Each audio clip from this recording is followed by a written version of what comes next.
Assalamualaikum warahmatullahi wabarakatuh. Ini nih kebiasaan orang-orang zaman sekarang. Ketika di malam Jumat, mereka bilangnya sunnah Rasul. Gak cuma itu, di sosial media dan kehidupan sehari-hari, mereka juga ngomongin tentang sunnah Rasul. Dan sunnah Rasul yang mereka maksud adalah hubungan badan suami istri. Coba kita buktikan kicauan dari teman-teman kita di salah satu sosial media, misalkan Twitter. Dengan kata kunci, sunnah Rasul Jumat.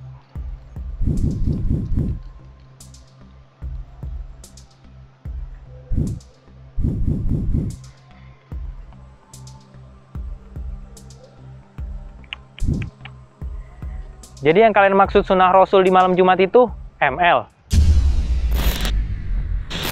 Mungkin mereka menggunakan kata sunnah Rasul untuk menutupi kata hubungan seks yang dianggap terlalu vulgar apabila dikatakan di depan orang lain.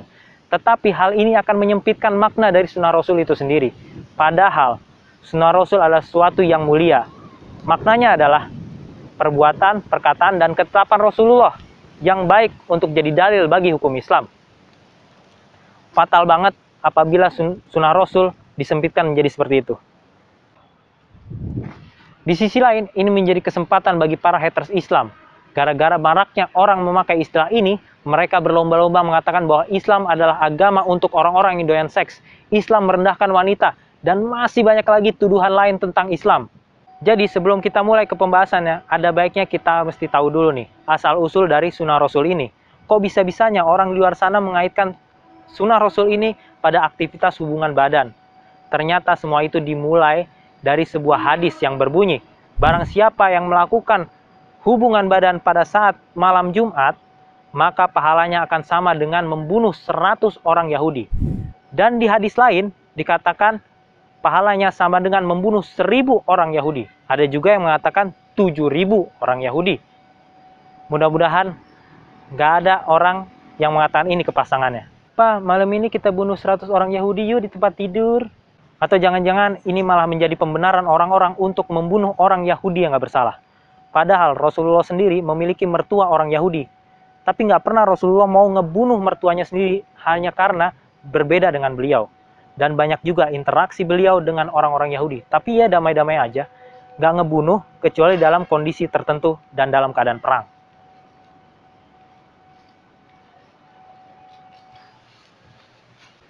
Jadi sebenarnya apa sih derajat dari hadis ini? Sahih, hasan, doif, atau bahkan palsu? Yuk kita simak penjelasan dari berbagai dai berikut ini. Tidak ada hadis yang menyuruh kita untuk bersenggama dengan istri malam Jumat, gak ada. Ini dari mana hadisnya? Hah? Ini hadis maudhu, dusta. Nggak pernah ada. Sudah kalau mau berhubungan aja, nggak usah bawa hadis. Ternyata saya nggak menemukan hadis itu. Maka sementara saya mengatakan hadis itu adalah hadis palsu.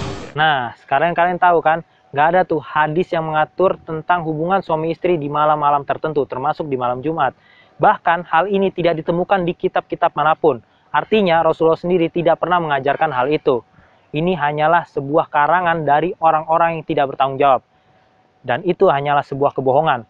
Dan apabila kalian berbohong atas nama Nabi, maka hukumannya sangatlah berat.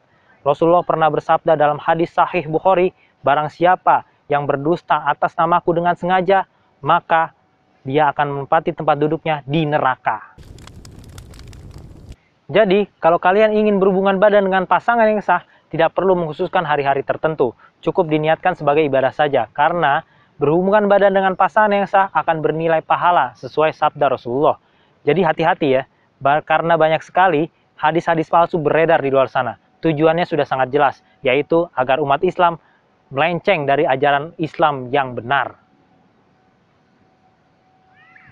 Jadi mulai sekarang, mari kita stop menggunakan kata sunnah Rasul sebagai istilah atau pengganti dari hubungan badan suami istri. Karena apabila itu tetap terjadi, maka itu sama saja dengan kalian membiarkan hadis palsu tersebut beredar di masyarakat.